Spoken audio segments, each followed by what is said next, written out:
Africa. Welcome to the first episode of the Music and Movie Review Show right here on HFtv Africa with Jadesola. Always remember to hashtag M&MR and hashtag HFtv Africa. Yes, today on the show we have 2 song review, a music video review, and of course a movie review. You don't want to miss any part of all of this. You know you can't get this anywhere else. So just stay right there with me. I will be right back after this. Yo, you already know what it is. I go by the name Budget the Microphone, and this is HFtv. You know what's up?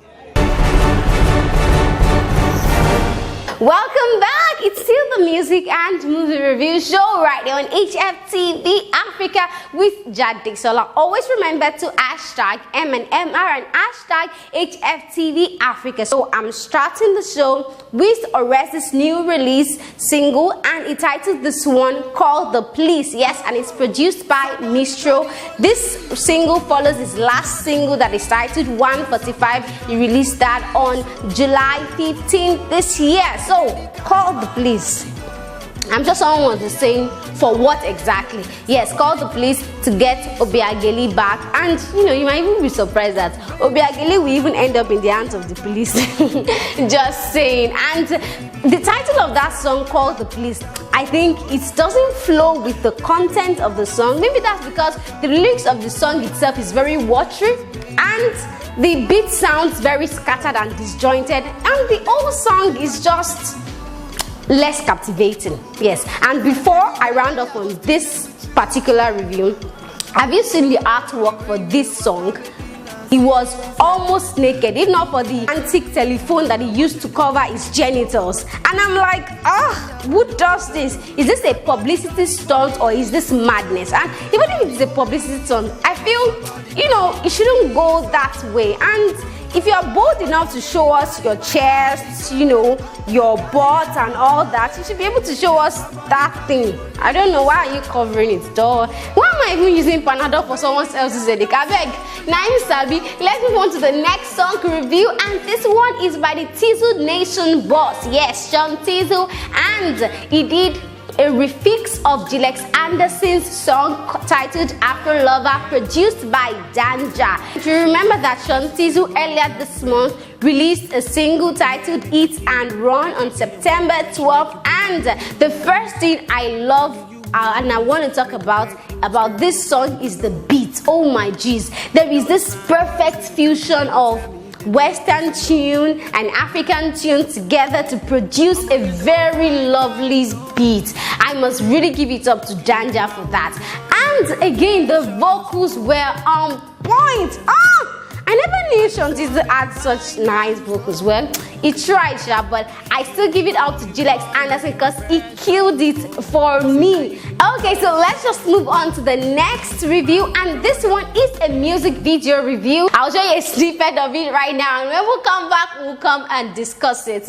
How about that?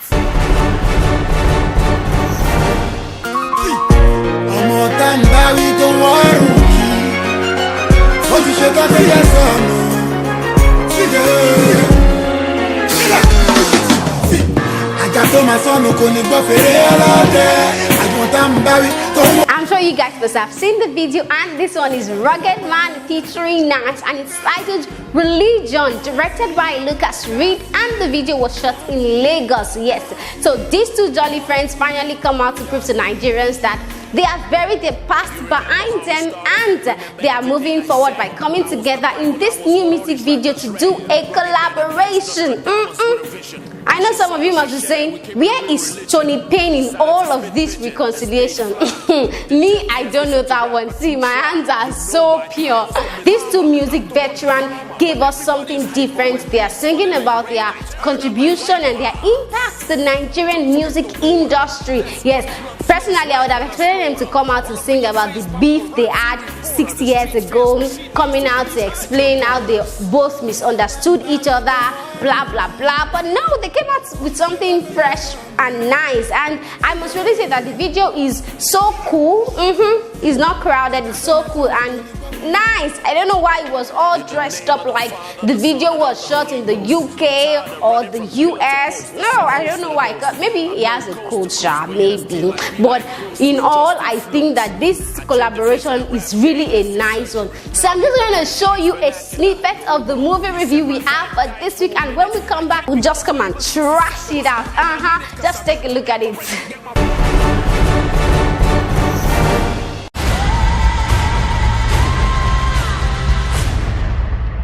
Magnificent Seven, directed by Anthony Fuqua, director of Training Day, Olympus Has Fallen, King Arthur, The Equalizer. This movie stars Denzel Washington, Chris Pratt, Peter Sarsgaard, and a host of others. So don't get it twisted, guys. Magnificent Seven is an adaptation of Akira Kurosawa's 1954 Japanese film titled Seven Samurai, and it was first remade into an American Western movie in 1960 by director John Sturge. And now in 2016, this is the second remake of Magnificent Seven by Anthony Fuqua.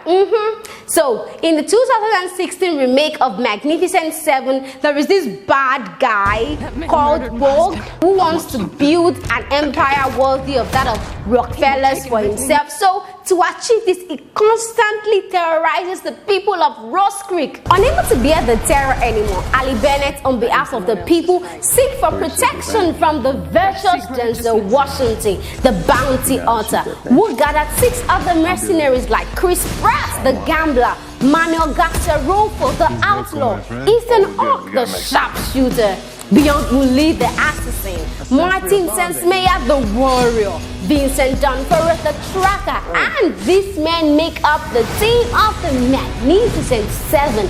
Isn't that awesome? I must say that Peter Sarsgaard is annoyingly good in this movie. Oh, he's annoyingly good in playing out the character of a true evil actor. After taking his time to unleash terror on the God-fearing people of Rose Creek, he went a step further to prove his villainous character by burning their church. Peter Sarsgaard just understands how to embrace the character of a villain. With the cast of Magnificent Seven perfectly assembled together, isn't it a shame that the first half of the movie is so dull and lifeless? You know, I kept waiting for the movie to click into gear to use the brilliant lineup of its actors, but I don't know, probably Anthony Fuqua was trying to take his time before he introduces the action to the audience. But the second half of the movie, where we see all the action and where all hell breaks loose, is super fun.